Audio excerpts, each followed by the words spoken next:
Lord, i-bless mo mula umaga hanggang gabi ko. Panginoon, salamat sa lahat ng blessings na ibibigay mo sa akin sa araw na ito. Salamat sa mga bagong mga oportunidad na ilalagay mo sa way ko.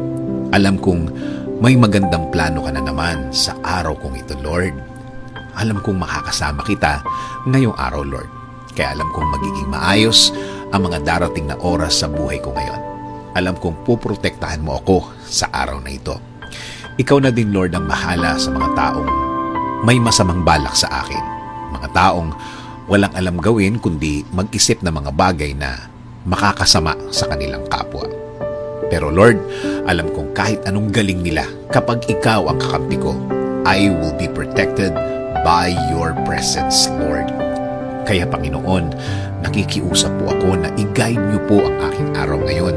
Patuloy niyo pong i-lead. Ikaw ang manguna sa aking buhay. Ikaw ang magbigay ng direksyon. Sa'yo lang ako magfo-focus palagi.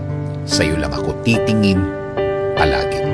Sa araw din ito, Lord, sa'yo ako huhugot ng lakas, huhugot ng diskarte, huhugot ng talino o wisdom.